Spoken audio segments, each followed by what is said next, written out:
Hi, Mike. This is Chris Harrington, Jenny Palmer's brother-in-law. Is Colleen available? I didn't hear the click when Mike disconnected the call because my wife Mary was screaming and pounding relentlessly on the locked door of my home office. I waited 2 minutes and dialed Mike and Colleen's home phone again. Listen, bastard. If you call this number again, I'm going to report you to the goddamn police. Do you understand? Yeah, Mike. I understand everything. But you need to understand two things. I don't care if you call the police, and more importantly, I'm going to talk to your wife, and there's not much you can do to stop me. Good night, asshole. This time, I hung up the phone with satisfaction. Despite the continued pounding on the door, I leaned back in my office chair, closed my eyes, and tried to make one last big decision for this long roller coaster day. Should I call my sister-in-law's husband? I asked myself. Asked myself. I met my wife Mary back in high school. I was a junior in high school and was sitting in the bleachers with my buddies waiting for the Friday night soccer game to start. In front of us sat an equally large group of second-grade girls. As the game progressed, we took turns going to the concession stand. When my turn came up, I found that a pretty blonde girl named Mary went with me. We carried hot dogs, fries, and sodas, and Mary and I ended up sitting together. She was pretty, smart, had a good sense of humor, and, best of all, she didn't have a boyfriend. In the middle of the third quarter, someone yelled out, "Are we going to McDonald's after the game?" Everyone almost unanimously agreed that the girls and guys in our group would continue their fun at the nearest McDonald's. Deciding to take a chance, I turned to Mary and asked, "I'd rather have pizza than greasy fries. Would you like to go to Tony's Pizza?" I was thrilled when she agreed. Mary and I met once a weekend for a few weeks and seemed to enjoy each other's company. After 2 months of dating, we decided not to break up, and things only got better from there. Mary was my date to the prom, and I walked on clouds as I escorted the most beautiful girl in our school to the dance. I was in seventh heaven until I was in seventh heaven. 2 weeks later, on the Monday before prom, I jogged to the tennis courts for team practice. I was running with my roommate, Julie Burke. Julie was on the girls' team. I was a little confused when Julie said, "I think you're a really nice guy." "Julie, we've known each other all our lives," I replied. "Why are you telling me this now?" As we were running, she tapped me on the shoulder and said, "It's great that you let Mary go to the prom with Jimmy Bay. Otherwise, he's so shy and nerdy, he'd never be able to go." Jimmy Bay was a nice guy, but definitely shy, nerdy, and, I suspect, on the spectrum. He was Mary's neighbor, and she was always looking out for him. I wasn't surprised that Mary agreed to go to the prom, but I was upset that she didn't have the decency to tell me about it. By Friday afternoon, 6 other people had complimented me on my maturity. They thought it was great that my steady girlfriend could be accompanied to prom by her friend and roommate. Truth be told, I didn't feel mature. It pissed me off that Mary didn't have the courage to tell me about the prom. I knew she would confess during our usual Friday night date. She didn't have a choice. At the last minute on Friday afternoon, I texted her and canceled. I was inundated with messages and voicemails asking me to call her. After a dozen zings on my phone, I finally texted Mary. "I've known about your graduation since Monday. At least 10 people have told me. Too bad you weren't among them. I need a girl I can trust. It's not you." I turned my phone off and pouted. Mary and I didn't get back together until the beginning of the next school year. It was a Friday afternoon, and I was heading to my car in the student parking lot. Mary was sitting on the hood of my car when I approached her. "Will you let your ex-girlfriend buy you ice cream at the Dairy Queen?" she inquired. That was the beginning. For the next 2 years, we were exclusive. During the second year, we had a long-distance relationship, as I was in college in New York.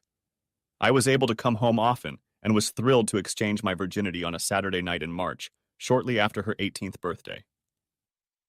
We dated Mary until she left for college the following year. 2 weeks after her freshman year began, I received a letter from Dear John.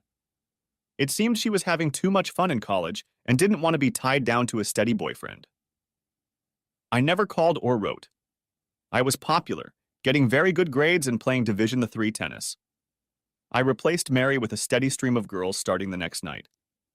I didn't see Mary until 2 years after she graduated from college.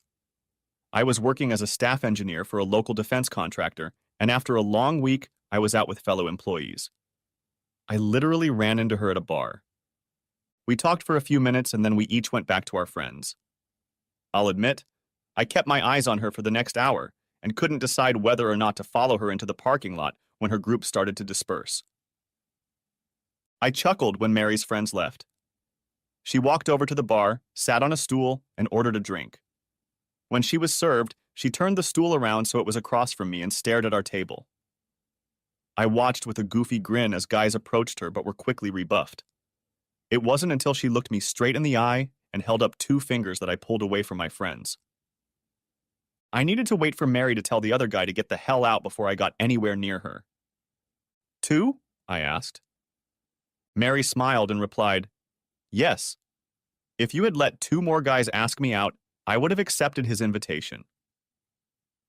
Mary and I dated for almost 6 months, after which we became exclusive and moved in together. 10 months later, we were married and have lived a happy and totally fulfilling life for almost 5 years. My day started early. At 7:30 a.m., I had a meeting with a longtime client and friend. We were meeting downtown at the Marriott Hotel in New Haven, Connecticut, home to a stunningly overrated university whose name begins with the letter Y. Tony was already seated in the conference room I had reserved. We chatted for a few minutes while I set up my laptop, laid out all the necessary paperwork, and poured hot black coffee into a mug. Tony is a civilian contractor who has been assigned by his company to work on the propulsion system for the U.S. Navy's next-generation submarines. I'm a senior mechanical engineer. My company is a defense contractor specializing in marine mechanics. We have successfully worked together on 3 small but important contracts over the past few years. For whatever reason, we were each getting pushback from our immediate superiors about our ongoing negotiations. We were told that we had one more chance to resolve the 7 remaining critical issues before other people in our companies took over the negotiations. Tony and I worked until just before lunch and finally took a deep breath at 2:15 p.m. Do you think your company will agree this time? I shrugged and told him, honestly, I can't understand why our last 2 offers weren't accepted. Tony inquired, you and I have grown close over the past few years. Do you think this might be a test to see if we're too close? I grinned and admitted, I was thinking the same thing, before stretching tiredly and shrugging again. How about a drink? Asked Tony. I picked up my notebook and said, I've got over 30 pages of notes to sort through. A drink isn't going to make it any easier. I'm going to hang out and transcribe important resolutions into my notebook. I'll email you a memo of understanding by 9 tomorrow morning. Let's get on the phone right away if there are any misunderstandings. I have to submit my report by noon tomorrow. Sounds good, Tony said, starting to assemble his computer. I escorted Tony through the hotel lobby and, after he left, went into the gift store and bought a Diet Coke before heading back to the conference room. As soon as I entered the room, it felt like the walls closed in around me. Determined to have a change of scenery, I packed my bag and moved to a quiet corner of the hotel lobby. I contacted the office and found out that there had been a small problem during the morning. Afterward, I texted my wife and suggested that she have dinner without me. I settled into a comfortable chair in the lobby and got to work. The change of scenery did me good, and over the next few hours I was able to get a lot of work done. I was so focused that I still wonder how her laughter caught my attention. I looked up and recognized Jenny, my sister-in-law, walking through the hotel lobby in a traditional little black dress and heels. She was heading straight for the check-in area. If that wasn't strange enough, her arm was encircled by the arm of a tall, handsome man. The man was not Jenny's husband, Scott. Without hesitation, I turned on the camera app on my phone and snapped a few shots of the couple while they were checking in. I took another series of shots as they walked to the elevator and a final series of shots as they entered the elevator. When the elevator door closed, I quickly walked over and watched as the indicator light showed that they exited on the 8th floor. I was angry and confused. I loved Jenny and considered her husband my best friend. Admittedly, I sat in a daze, leaning back in my chair. The stress of the day's negotiations and the shock of seeing Jenny with another man had left my mind reeling. I didn't notice the man sitting in the chair next to me until he held out his hand to me. He said, "Hi, my name is James. I'm the general manager of the Marriott Hotel." As we shook hands, I replied, "Hi, James. I'm Chris Harrington. I've rented conference room L 122 today." James nodded in understanding and then asked, "I saw you taking pictures of a couple who had just checked in. Do you know them?" After a moment, I answered, "I know the woman." "May I assume you were surprised to see her with a beau friend?" "I was very surprised," I said to James. "Mr. Harrington, may I be frank?" After I nodded, he continued, "I'm worried that there will be trouble if you stay here." "I've never gotten into the kind of trouble you're talking about. I've never even come close. There will likely be a confrontation, but I'll leave before we disturb your guests." James looked around the lobby. It was fairly quiet, and no one seemed to be paying any attention to us. He held out a folded piece of paper to me. I unfolded it and found the man's name and address printed on the paper. James asked, "Do you think there might be even less confrontation now that you have this information?" I held out my hand, and as we shook it, I said, "I can almost guarantee it." I went back to work and managed to get a surprising amount done, considering I was glancing toward the elevator every few seconds. By the time Jenny and her boyfriend got off the elevator, almost 3 hours had passed. My bag was packed and I was already on my feet and walking towards them before they took 2 steps into the lobby. I held my cell phone to my face and snapped pictures as I approached the couple. Jenny was confused at first, but when I put the camera down, her jaw dropped and she visibly paled. "Chris, what the hell are you doing here?" "I'm here for meetings. Why are you here?" I could see Jenny trying to calm down. She paused and said, "Chris, I'd like you to meet Mike Charmouth. We work together. We're here to check out some conference rooms for an upcoming event our agency is hosting." I looked at Mike as he extended his hand to me. "Nice to meet you, Chris." I ignored his hand and asked, "Mike, yes? Can I ask you a question?"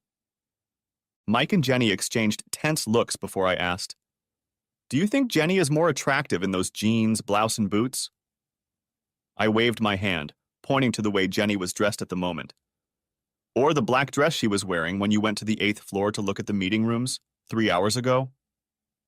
Before they could return to their thoughts, I looked at Mike's left hand. "That's a beautiful wedding ring, Mike. I can see you're just as much a lying, cheating pile of shit as my precious sister-in-law." At this point, poor Mike lost his composure. Hissing, he said, "Listen, asshole, you have no idea what's going on. Just mind your own business, and I won't kick your ass." "I'm sorry to tell you, Mike, but my whore sister-in-law cheating with a worthless asshole like you is my business." I slowly put both hands behind my back and continued. "As for the ass kicking, I'll give you a free first punch. You better make it good, because after you make your kick, I'm going to beat the shit out of you, put you in the hospital, and then call the police and charge you." I stopped talking and smiled. Mike jerked his head toward Jenny and said angrily, "Can you handle that asshole? I have to go." Without waiting for an answer, he turned toward the front door of the hotel and walked away. I couldn't help myself. As Mike walked toward the front door of the hotel, I said, "If I were you, I'd warn your wife that I'll be calling." Mike stopped and slowly turned around. Directing his gaze at Jenny, he repeated, "Please take care of this, Jenny." After watching Mike walk out of the hotel, Jenny turned, put her hand on my arm, and said, "Chris, can we go to the bar and have a drink?" I was tempted, but quickly decided against it. "I'm sorry, Jenny. I've wasted hours waiting for you to finish your party." Jenny flinched as I continued. "I need to get home, get a drink, and decide how to tell Scott and Mike's wife about everything." Jenny squeezed my hand and pleaded, I only do that when Scott isn't home. It doesn't mean anything. I'm not hurting Scott. How long have you known me, Jenny? She didn't answer but stared intently into my eyes. I think at least a dozen years since I first met Mary in high school. Sound about right? After the silence dragged on, I said angrily to Jenny, and in all that time, what made you think I wouldn't tell my best friend that his wife was a lying, cheating whore? Turning to leave, I caught a glance from James, the hotel manager. He gave me a grateful nod as I squeezed through the revolving door. Rush hour traffic was over, and I began the half-hour drive north on I-91 toward home. I set the cruise control to 78 miles per hour and turned up the volume on the country music station. The only annoyance during the trip was the constant ringing and beeping of my cell phone. It sounded like my wife was urgently trying to reach me. I pulled into our garage and closed the door behind me. As I got out of the car, I heard the voice of my wife, Mary. She was standing in the open doorway leading from the garage to the kitchen of the condominium. "Where the hell have you been?" she inquired. I slipped past her and made my way into the kitchen. Dumping my work supplies on the countertop, I noticed Mary's cell phone lying on the kitchen table next to a half-full glass of wine. I picked up the phone, typed her password on the keypad, and opened her text messages. I saw that the message I had sent hours ago had been read, so I said, "You know where I've been. You read the message." "That's not what I meant, and you know it." Heading into the den to pour a couple fingers of bourbon, I said over my shoulder, "Then tell me what you mean." When I returned to the kitchen, Mary was sitting at the table. She asked, "What did you do to upset Jenny?" As far as I know, I haven't done anything to upset Jenny. Jenny, on the other hand, has upset me a lot. I watched Mary gather her thoughts as I sat across from her. "Did you know Jenny was cheating on Scott?" My direct question caught her off guard. She said it was just one time. "Well, that's a lie," I told Mary. "Jenny told me she only cheats when Scott is on the road." After a brief pause, I continued, "I noticed you didn't answer my question. Did you know your sister was cheating on Scott?" Mary sighed, took a healthy sip of wine, and said, "Chris, that's between Scott and Jenny." I smiled and said to Mary, "That's the first thing you said that I agree with. It's between Scott and Jenny. My problem is that Scott doesn't know there is a problem that needs to be solved." "Damn it! This is none of your business!" exploded Mary. "I want you to keep your mouth shut." I leaned forward and rested my elbows on the kitchen table. Putting the fingers of both hands together in a prayerful manner, I said, "You know me, Mary. You know me better than anyone else." Mary expected more and was startled when I stood up and walked quickly toward the kitchen archway. I hesitated for a moment before turning around. "I asked you twice if you knew about Jenny's affair, and you refused to answer. I'll ask you again. How long have you known?" "You know Jenny. She's always been a little wild." 0 to 3 was my immediate response. "What the hell does that mean?" "It means you refuse to answer a question that I think is very important to our marriage." "What Jenny does when Scott isn't home has no bearing on our marriage," declared Mary confidently. "Well, we'll see about that." I leaned against the archway and counted on my fingers. "First of all, my relationship with your sister will never be the same, now that I know she's a lying whore. At every holiday we celebrate with your family, I will be reminded of your sister's betrayal. Secondly, you've made it clear to me that you knew of her vile behavior, and I'm left wondering if you approve of it. That's not fair, Chris. Third, although I don't travel as much as Scott, I've been on the road one trip a month. For the first time in our relationship, I have to wonder if you're cheating on me." Mary's eyes got huge and she exploded. "How dare you accuse me of cheating?" I immediately jumped up and replied with equal force, "I never accused you of cheating, but your cavalier attitude toward your sister's debauchery makes me wonder if you are." I paused and looked at my wife before continuing. "We both know you can't prove you haven't cheated.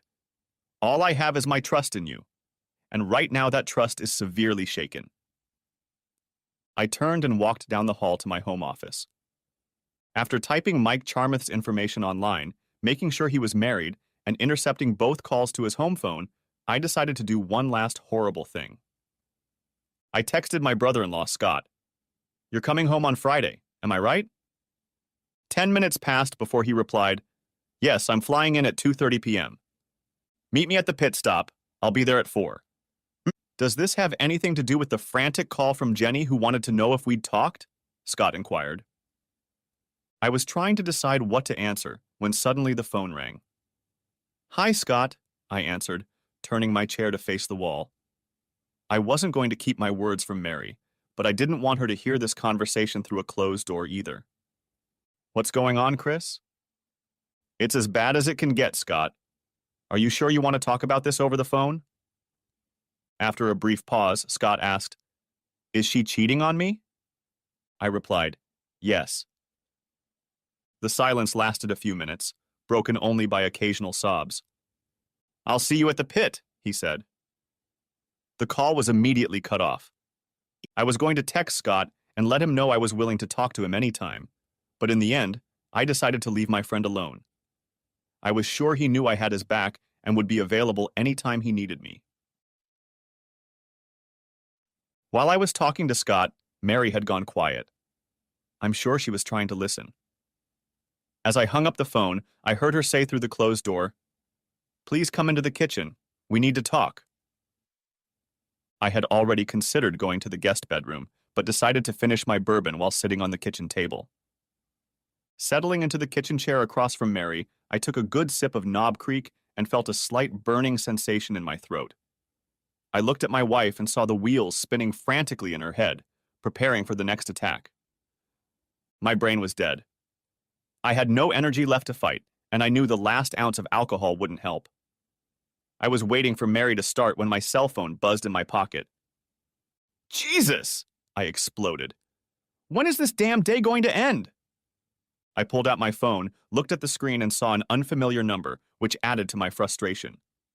I answered the call with an aggressive, "Hello." A woman answered, "I'm sorry to call so late. My name is Colleen Charmouth. Someone from this number has called my home twice this evening. These calls have been very upsetting to my husband, and I suspect the caller was trying to reach me." Sighing, I told her, "Colleen, my name is Chris Harrington. I called earlier and tried to speak to you." Colleen said in a somewhat somber tone, "Let me guess. You're calling to tell me that my husband is cheating with your wife." "Almost," I told her. "He's cheating with my sister-in-law. Her name is Jennifer Palmer, and I think they work together." A long pause followed before she answered.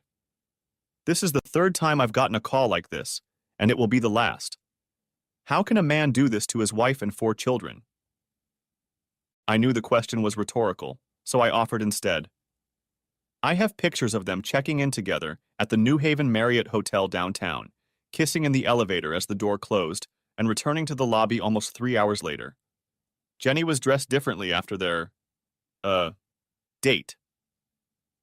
The rest of the conversation passed in an exchange of email addresses and a promise that I'd send pictures in the morning. Hanging up, Mary said, "Jenny told me he's in an open marriage." "That's a lie. His wife and 4 children believe they have a monogamous marriage and a happy family." Mary looked shocked, pressing her hands to her face. I continued, "Apparently this is the 3rd time she's caught him cheating. She's going to divorce him." Mary stared at me stunned.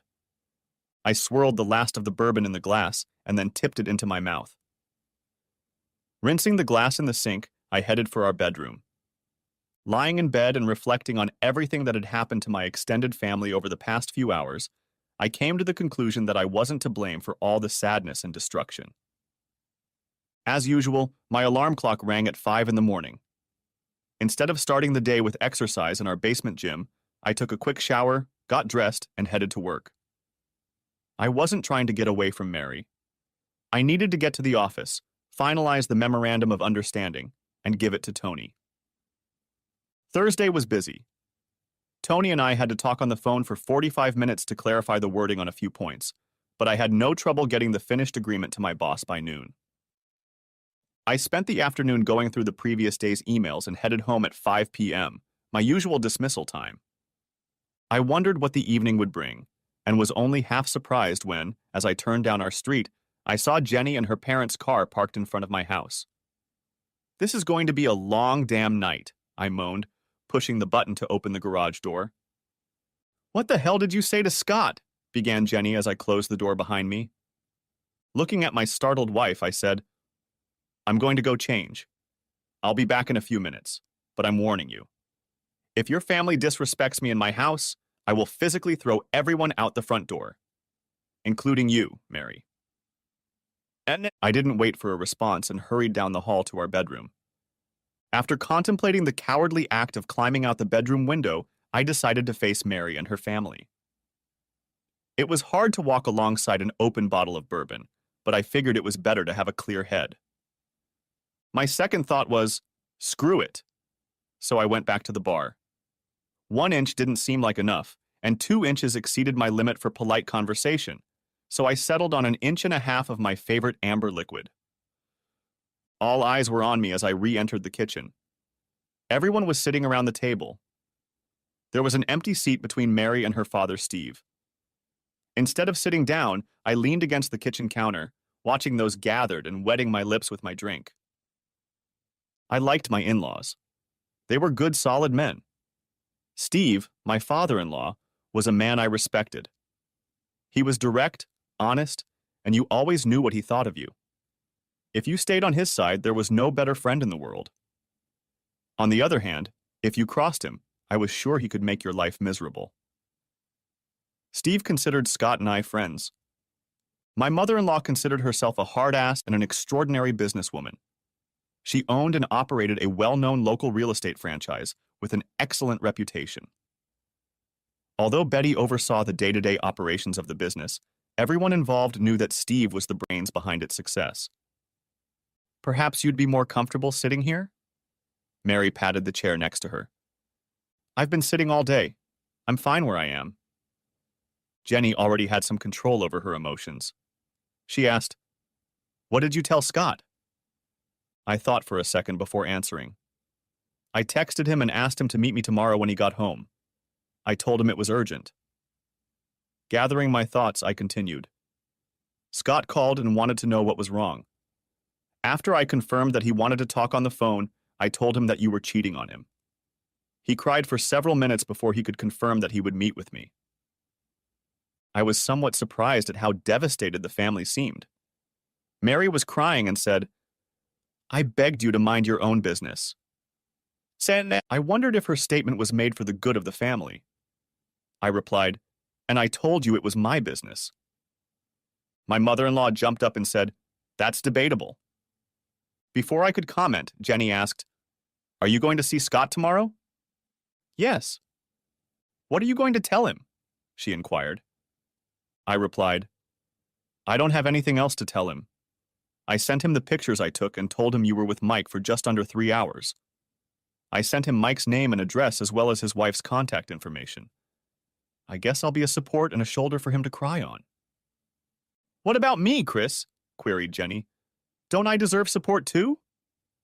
I smiled, looking around the table. "I think you have plenty of support, Jenny. I'm going to stick with Scott's opinion on this one." "How do you know Scott isn't cheating on Jenny while he's traveling?" "Married men often cheat when they are away from home," commented Betty, the girl's mother. "While I can't imagine Scott cheating, to be honest, I have to admit that I have no idea how he acts when he's away.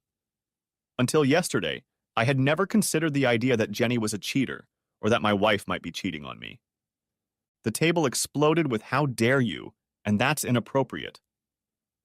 Mary was visibly shocked by my statement, so I stepped into the conversation and continued. "At least I was forthright and told Mary that last night. Her cavalier and dismissive attitude towards Jenny's cheating bothers me. Steve, the girl's father, told me, 'Mary never cheated on you? I can't believe you think so badly of her.'" I knew I had to be careful what I said next. I didn't want to turn Steve against me. I purposely lowered the volume and harshness of my voice, looked Steve in the eye, and challenged, "Prove it." After a few moments of silence, I continued. That's the thing, Steve. You can't prove that Mary didn't cheat on me. I raised my hand as the protests began. All I have is 6 years of absolute trust in Mary. I told her last night that my trust in her has been shaken. That's not fair, Chris. I jumped up before Mary could finish. I asked you 3 times last night if you knew that Jenny was cheating on Scott. You refused to answer my question. Instead, you changed the subject. You didn't lie, but you were dishonest. Yes. I looked at Mary as she admitted. I knew about Jenny's affairs. I didn't support her, but I didn't want to create a mess. Like this. She waved her hands, pointing to our current problems. I was hoping her affairs would go her way, and Scott wouldn't find out. I nodded. Although I was greatly disappointed that Mary was covering up her sister's infidelity, I could understand her protecting her sister. Remember our conversation about the exclusive relationship a few weeks before you proposed to me? Asked Mary. When I nodded, she looked me straight in the eye and said, Honestly, I haven't had a romantic or intimate relationship since our conversation. Furthermore, I haven't been with another man since we started dating after college. Call me naive, but in her words, I saw the angel I'd married 5 years ago. I love you and believe you, I told my fiancé. Her family was kind enough to give us a few moments of respite before we continued our conversation. I could tell that Steve was especially happy about this turn of events. Betty asked, What are you going to do about Scott? I'm just going to support my best friend, just as each of you will support Jenny. Scott deserves my support, and I'm going to give it to him. The next 6 weeks passed in a hectic pace. Scott moved out of his house and into a neighboring apartment. He immediately filed for an official separation from Jenny, but did not file for divorce. I had dinner with Scott every Wednesday, while Mary kept the same schedule with her sister. It was Tuesday, and I was having lunch with a couple of work buddies at Clyde's barbecue bar. We were seated at a table for 4 when some man pushed back an empty chair and sat across from me. Hey, asshole! I bet you forgot about me. It took a few bars before I could match the name to the face. Hey, Mike. I heard Colleen dumped your cheating ass. What's it like being an absentee dad? He grinned and said, Screw you, asshole. It's your fault. I looked at my friends, Carl and Joe, and saw that they were mildly amused. Turning my attention back to Mike, I replied, Yes, your divorce is my fault. Mike laughed and admitted, I guess it's partly my fault too. But there are so many married women around that I can't stay faithful. I was starting to feel bad about Mike's answer when he continued, I guess my specialty is entertaining married people. Mike nudged Carl to his right. That's exactly what I did to Jenny, his sister-in-law. When her deadbeat husband left town, I shared her and traded her with friends. He winked and told me she was very popular. His smirk left no doubt that the conversation would continue. Reaching into his back pocket, he pulled out an envelope and tossed it on the table, next to my plate. That's the kind of envelope that holds pictures. Mike's smirk told me all I needed to know about the contents. I admit my heart shattered into 1,000 pieces, but I'd be damned if I'd let that asshole see me stumble. I picked up the envelope and slipped it into my tracksuit pocket. Trying to provoke me, Mike asked, Aren't you going to show it to your friends? He laughed again. What's the matter, asshole? Don't you have anything to say? I gritted my teeth, but I needed to answer. I said, You're probably the dumbest asshole in the world. He was still grinning from ear to ear when I told him. When I give Jenny Scott's husband those pictures, he's going to file for divorce. Since you are Jenny's immediate supervisor, how long do you think it will take for him to sue you and your company? You'll be out of a job in a week. It was hard, but I started laughing. The idiot realized he had underestimated me and was contemplating his next move when I said, Do you know I grew up in this town? What do I care where you grew up? This asshole was in big trouble, but I was in no hurry. I know everyone who moves and shakes the city. Mike didn't look very impressed, so I continued. I also know the meanest pieces of shit. I'd like to suggest you get out of town while your legs are still working. Screw you. I'm not afraid of you. I have witnesses that you threatened me. He pointed at Carl and Joe. They both laughed, and Joe said, he really is an idiot. You're going to get divorced and lose your kids. You'll be fired from your job and you'll be paying child support and alimony. And most importantly, I would advise you to look over your shoulder. Soon. Someday soon, you'll be in a world of hurt. Mike smugly pushed back his chair, stood up and said, Screw you, asshole. You're nothing but a weak cuckold. My thoughts were spiraling out of control as Mike walked away. Later, back in my office, I did look at the pictures and was convinced of the most grotesque details imaginable to a happily married man. The video was even worse and crushed my soul. Gathering my thoughts and pushing aside the overwhelming sadness and anger, I called Scott and asked him to meet me for dinner. After another 15 minutes spent thinking about it, I invited the other man to join Scott and me. Tears came to my eyes as I sat at the table and continued to outline my plans. I realized that acting normal around Mary was going to be impossible. I needed to get away. I traveled almost once a month on business for my company. Half of my trips were planned in advance. The other trips were urgent and made at the last minute. I texted Mary. Whitaker's account is in trouble. I'm going to the airport. Scott and I had a very quiet dinner that night. After ordering a beer, I handed him the small stack of photos Mike had given me the day before. Scott was equally devastated for both himself and me. We agreed that divorce was the only option that worked for us, and discussed the possibility of suing the insurance agency that Jenny and Mike worked for. In the end, we decided to take the advice of our divorce attorney. We had been sitting at our table for over an hour when I saw Sal Morello walk into the bar. He looked around the room, spotted me, and headed in our direction. He stopped to shake hands and have a few words with people at different tables. Sal was a generation older than Scott and me. His daughter Trish went to our school a year behind me. Sal owned a large auto parts warehouse outside of town. 15 years earlier, when I was 16, I was practicing my serve on the high school tennis courts one summer afternoon.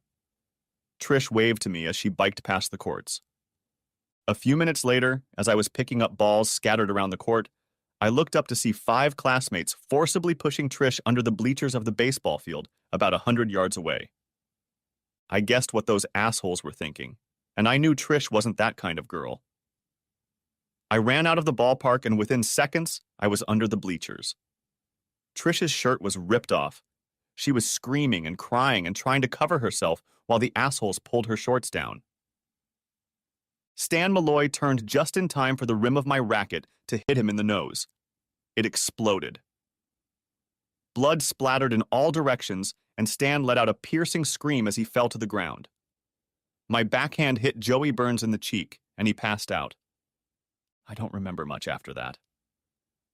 The 3 remaining assholes grabbed me and shook the shit out of me as I lay there. After they managed to land the last few blows, they got scared and ran away. Trish continued to cry, and I tried to come to my senses.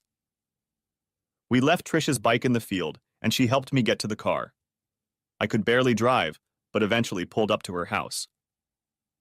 My car hadn't come to a complete stop yet when Trish jumped out of the front seat and ran screaming into the house. I had to get out of the car and go around her to close the door that Trish had left open. As I was closing the door, I heard a rumble and turned toward the house. Running towards me was a huge bull. His face looked ready to kill. It wasn't until he was close that he noticed the damage on my face and my hunched posture.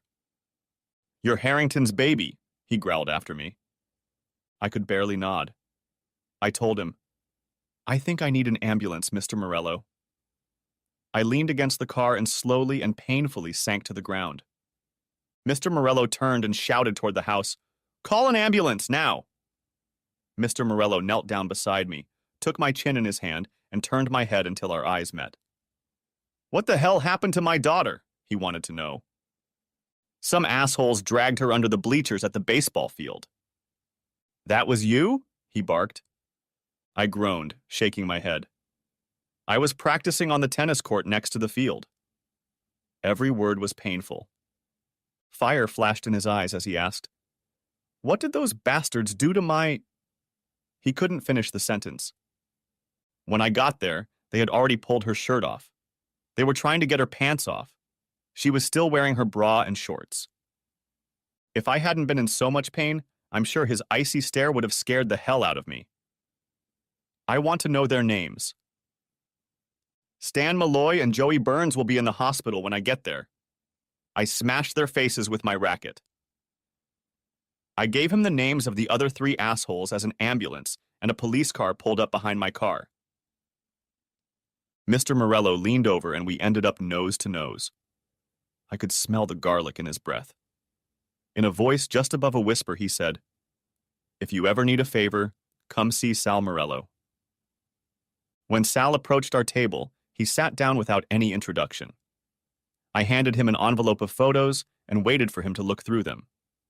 When he looked up at me, I said, "There's a man here by the name of Michael Charmouth. He works for Jimmy Sullivan's insurance agency. His hobby is turning married women into whores and sharing them with his friends. In the pictures I showed you, he and his gang are with my wife and my brother-in-law's wife." Sal nodded understandingly, and I continued, "I hope someday he won't be so handsome. His gait will be less athletic, and he'll have other problems." For several minutes, the 3 of us sat in silence before Sal uttered a single sentence. "Since both of you will soon be single, it would be wise for you to join a gym. Perhaps you'll decide to head straight to the gym from work every evening. You can work out together for a few hours and then go out and have a nice dinner." He looked at our confused faces carefully before he finished. "You idiots think you can have a solid alibi every night?" When he was finally sure we understood what he said, he rolled his eyes, nodded to me, stood up, and slowly walked out of the bar. I didn't drive home since I told Mary I was out of town. Instead, I stayed the night at the nearby Marriott Hotel. I was able to speak directly to my boss, and I briefly told him my concerns. He agreed to allow me to work remotely and send my team an email letting them know I was leaving on a business trip the following week. An uncomfortable chair in the corner of the hotel room called to me. I sank into the chair, closed my eyes, and reflected on the past weeks. It was obvious to me that because of the hard line I had taken with her sister, Mary couldn't divulge information about her affair with Mike and his friends. She knew with absolute certainty that I would divorce her. Mary was right, but as I pondered the divorce equation, I thought to myself hopefully I'd be fair if she was honest and forthright. Instead, Mary continued to lie to me. I had to learn of her betrayal in a public setting, surrounded by my friends and coworkers. I can't imagine a scenario more disrespectful and humiliating than sitting in front of my wife's pimp and finding out she was a gang slut. She was extremely unfair to me, and as a result, our divorce would not have been fair. Instead, I realized that I had to crush Mary. I swore to myself that I would destroy my wife, my love, and my best friend in the same extreme way. A divorce that could be called amicable did not exist for Mary. I struggled to get out of my chair, walked over to the office desk in the corner of the hotel room, and began to make plans. Until almost 1:30 in the morning, I strategized my pre-divorce course of action regarding my lying and cheating whore wife. If my plan was unsuccessful, her heart would be broken. On the other hand, if things worked out the way I had planned, this cunt would be left broken and in a heap on the side of the road. The next morning, I was able to make an appointment with a divorce attorney for the following day. Despite the attorney's recommendation, I did not split our finances. That would have to wait. I moved into an extended stay hotel and set up a remote office. Until Friday, I ignored phone calls and texts from Mary. At that point, I simply texted her that I was going away for the weekend. Her response was extremely upset, and all weekend she called and begged me to call her back. Over the weekend, I was able to buy everything I needed for my plan. After everything was ready, on Sunday, I headed to the mountains for a long hike. When I got back to the hotel, I turned on my phone and I started getting messages and calls from Mary, all of her family members, and several coworkers. Apparently, Mary was extremely upset that I was out of sight and was trying to track me down. On Monday and Tuesday, I worked from my hotel room. I was trying to tie up loose ends since I would be out of the office the next day. On Wednesday, it was D-Day. After breakfast, I checked out of my hotel and headed home. On the way, I drove through the parking lot of Mary's employer to make sure her car was at work. I also put a GPS device under her seat. It took a few hours to set up the necessary equipment and props at home, and by early afternoon, I was done. At 2 p.m., I started a fire in our living room fireplace. Mary and I often liked to sit by the fire on winter weekend evenings. We'd sip wine, talk, and snuggle up to each other as we watched the flames jump in the fireplace. But today wasn't a chilly February day. It was September, and the temperature outside at the start of the day was 84 degrees. I waited until 3 o'clock in the afternoon and sent Mary a text. Just got home. My phone immediately rang. I transferred Mary's call to voicemail, but she didn't leave a message. Instead, she texted me a message. Bastard. I kept an eye on the GPS indicator on my laptop. I expected Mary to leave work immediately, but she didn't. She was going to show me. The fire was blazing, and I continued to add logs to the top of the pile. At 5:05 p.m., when the GPS indicated that Mary had started on her way home, the temperature in the living room was stifling and easily over 100 degrees. Perfect, I thought to myself. My heart clenched. I gritted my teeth and waited for that crap to come home. 3 minutes passed from the time Mary opened the garage door until she walked into the kitchen. I heard her drop her briefcase by the door and felt her presence as she stood in the passage to the living room. She entered and found me sitting on the sofa watching the fire.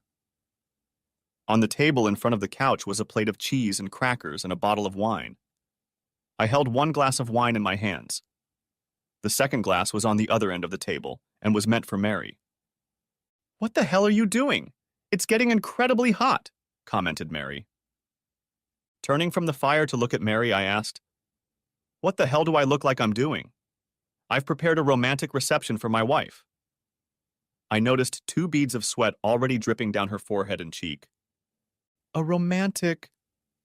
The words stuck in her throat, and she didn't finish the sentence.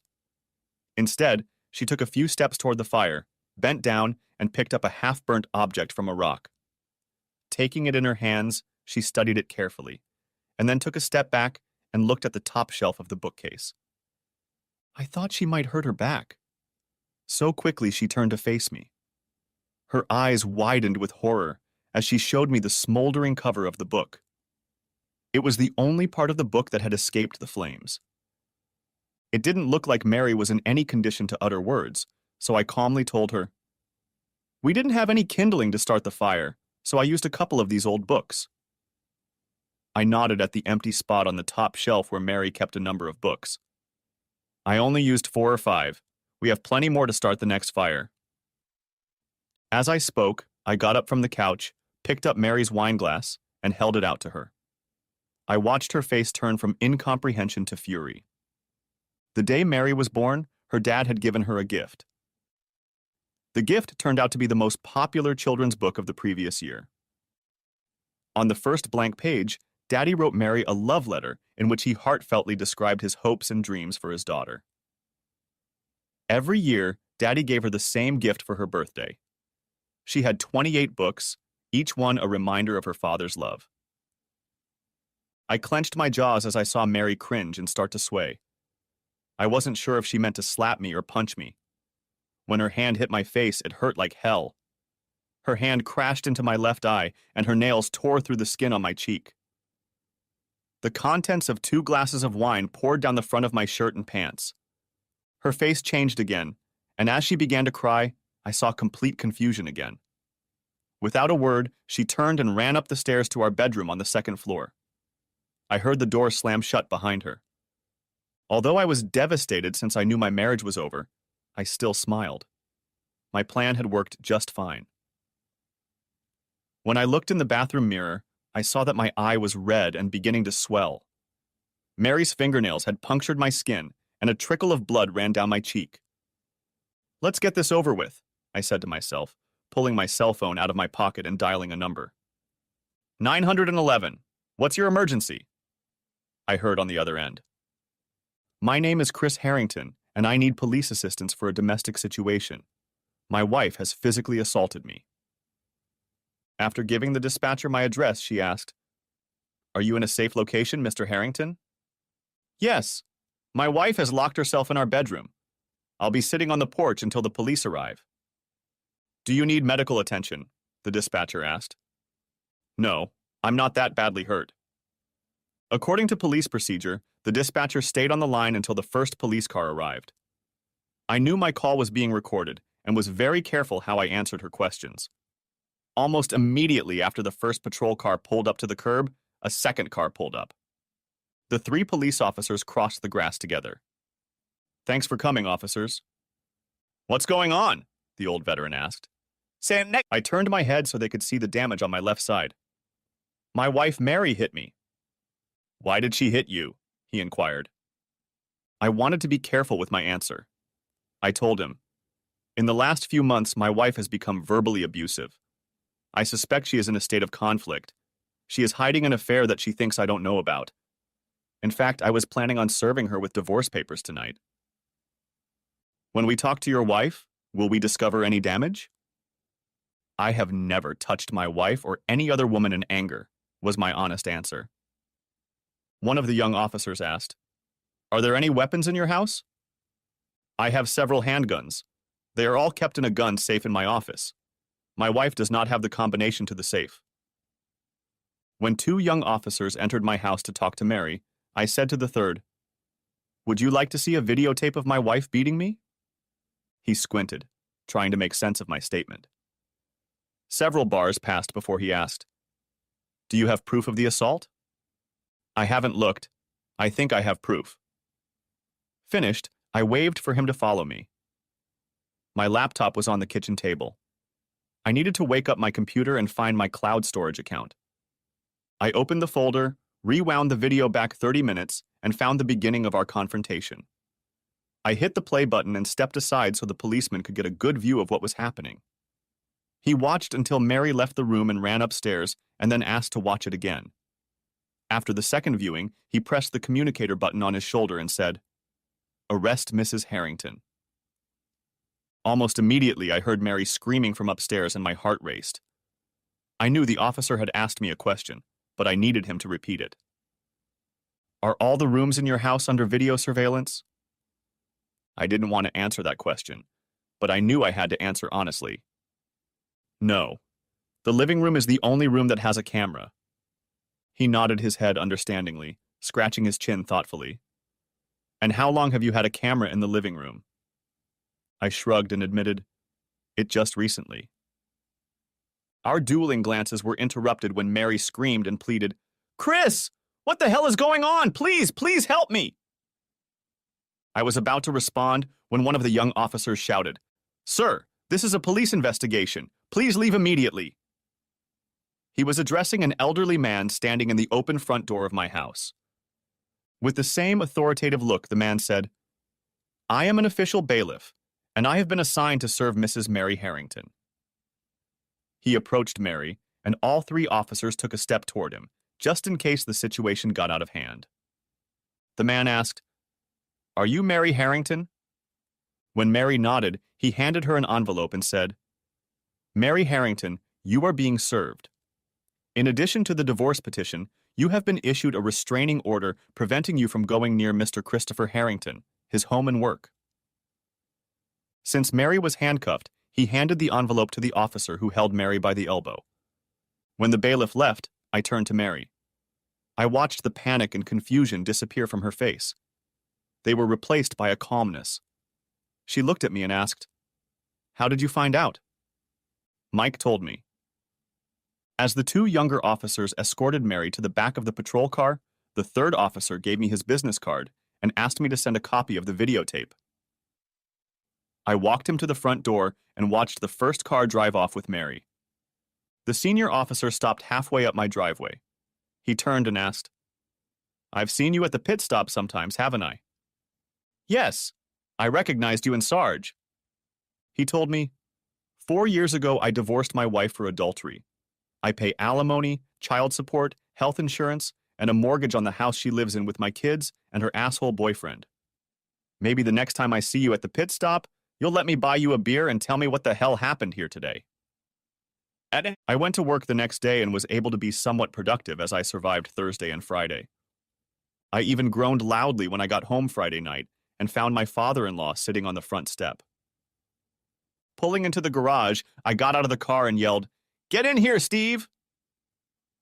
When he walked in, I was already pouring 2 very large glasses of Knob Creeks. We sat at the kitchen table, slowly sipping our drinks, for many minutes before he asked, "Did she cheat too?" I just nodded. "Is there any hope?" he inquired. I took 2 more slow sips before I could calm down enough to be kind and respectful to Steve. I replied, "It's been more than once and with more than one man." I took another sip and then told Steve the plain truth. And it wasn't with one man at a time. He looked at me in disbelief, and before he could respond, I told him, "I've seen pictures and videos that made me want to puke." Steve shrank back in his seat and turned white. A tear ran down his cheek. We sat together for a long time. Each of us was immersed in our own thoughts and memories. Mary and Jenny didn't learn this behavior from their mother or me. His intense gaze was simply icy. Everyone knows that. A few more minutes passed before Steve rose to his feet and walked around the table. When I stood up, he hugged me tightly and snuggled into my shoulder with a sigh. Letting go of me, he strode toward the door with the same gait of a 90-year-old man.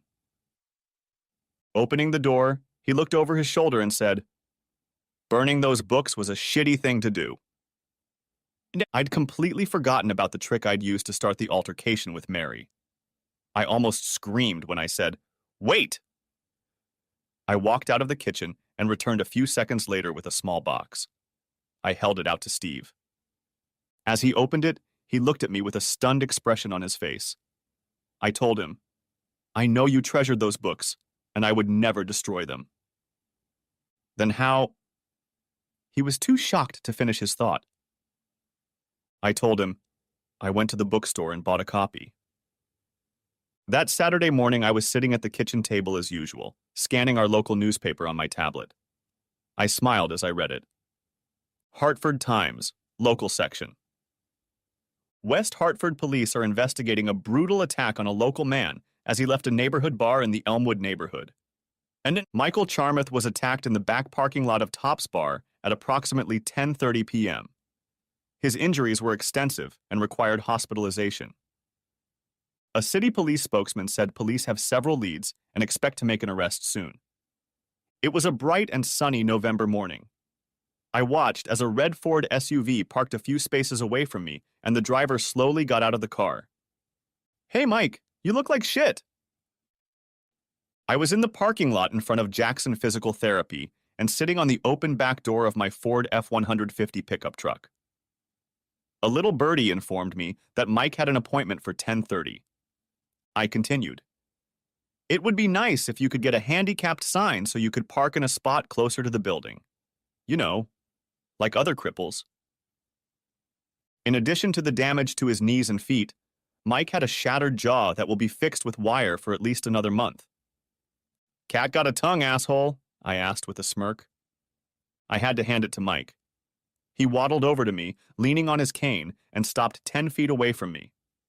He knew that Scott and I had been questioned by the police and later exonerated, but I suspect in his gut he knew we'd had something to do with beating him up. Now he knew it for sure. The hatred in his eyes was palpable. I'm sure he envisioned grotesque torture that would take months. I was sure Mike and I would meet sometime in the future. I didn't want to spend the rest of my life looking over my shoulder, so I arranged this meeting. Mike slowly turned around and took the first step when I said, "Mary Marie Charmouth from Milford, Connecticut."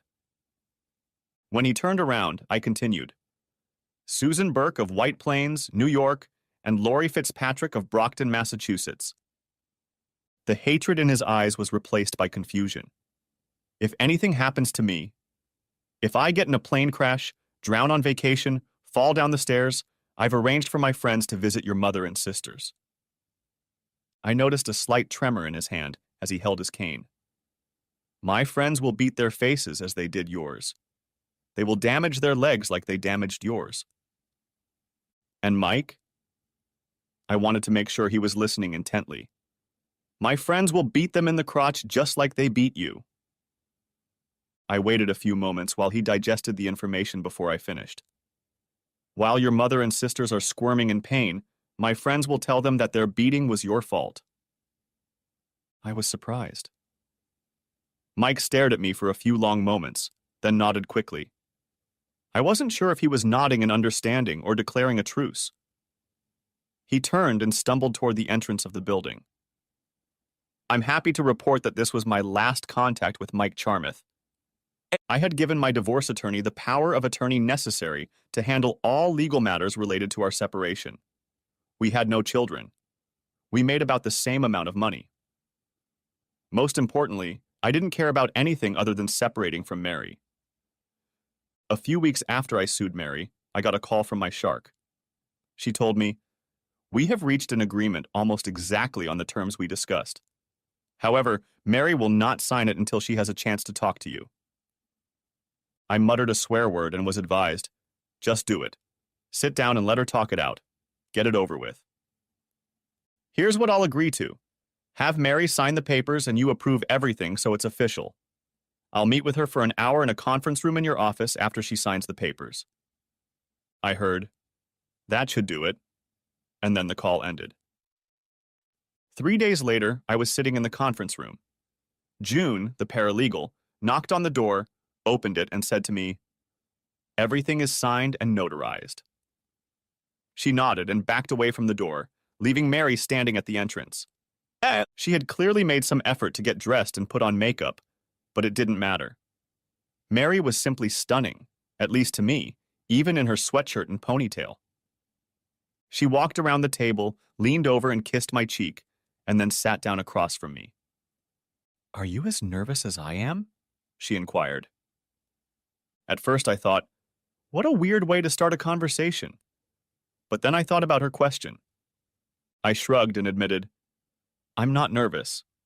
I'm more like worried. I want to get this over with and move on with my life soon." Tears ran down her cheeks as she told me, I was blackmailed. Mike was going to put the video of Jenny on the internet. Her father had called me early in the divorce proceedings and said the same thing, so I wasn't surprised. It may have started with blackmail, but I watched the video. I saw the whole thing. I was getting angrier by the second, and I needed to calm down. After a few moments, I continued. "You may have felt coerced, but that's no reason to destroy our marriage. Just because you found out that Jenny is a slut doesn't mean you need to turn into a slut." Mary exploded. "I was so confused and saw no alternative. What could I have done?" "You could have, and should have. Trust me." I got angry when Mary rolled her eyes. I continued. "Together with Jenny, we would have gone to the police and filed a report. We'll never know if the police managed to gather enough evidence to do anything. But we do know that his wife and employer would have found out, and we would have gotten a modicum of satisfaction. More importantly, we'd still be together. Unfortunately, you didn't trust me. Truth be told, I don't know if you trusted me at all." "What the hell are you talking about?" inquired Mary. I responded with a question to a question. "Do you remember why we broke up the first time?" "The first time? You mean at school?" Mary looked completely confused. "What does that have to do with anything?" "In high school, you didn't trust me enough to tell me you wanted to help your neighbor Jimmy and go to prom with him." "You've got to be kidding me. I was dumb and afraid to hurt my first serious boyfriend's feelings." "Were you dumb in college too?" I asked. When she threw me a questioning look, I continued. "On Labor Day weekend, before you went to college, we made love on a raft on Lake Simpson, and afterwards we promised we'd stay faithful and get married after college. Your promise lasted 10 days. Mary asked angrily, Are you telling me that you were completely faithful your first year of college? I shook my head and ignored her pointless question. What I'm saying is that, whether you agree or not, I doubt you ever trusted me. I don't think either of us would argue that I have every reason not to trust a word you say. You're an outright liar. And when you're not lying, you're playing word games and hiding the truth. Trying to change the direction of the conversation, Mary told me, I haven't seen Mike since all this trouble started. When I smirked, Mary asked, What? Mike had an accident. He can't perform at his previous peak level. What are you talking about? Asked Mary. Grinning from ear to ear, I replied, Among his many injuries, both of his testicles ruptured. One of them was surgically removed. Her voice was barely above a whisper when she asked, How can you know? I know, because I paid to make it happen. She covered her face with her hands and stared at me across the table. He's a cruel man, Chris. I'm scared for you. I met Mike a few weeks after his accident, and we had a very civilized conversation. I'm pretty sure I convinced him of the need to end our association. The look on Mary's face changed from frightened to enamored. I'd seen that look countless times over the years. You still love me, she almost shouted. I was so surprised by her outburst that I laughed. Mary was visibly upset and said, You can't tell me you don't love me. I shrugged and told her, You're right. I can't say I don't love you, but I also can't say I love you. But you have to understand that I don't want to waste my time and energy trying to nurture the love I still have left in me. Mary almost exploded. Why did you even say that? It's simple. I looked her straight in the eye and said, You're not worth it. Mary leaned back in her chair and visibly shrank back. Tears continued to flow down her cheek, and I could see that she was breathing through her open mouth. I reached into the folder on the table in front of me and pulled out 3 photographs. One by one, I placed the pictures in front of her. The main thing for me is that my future children and I deserve someone better than this vile woman as our mother and wife. Goodbye, Mary.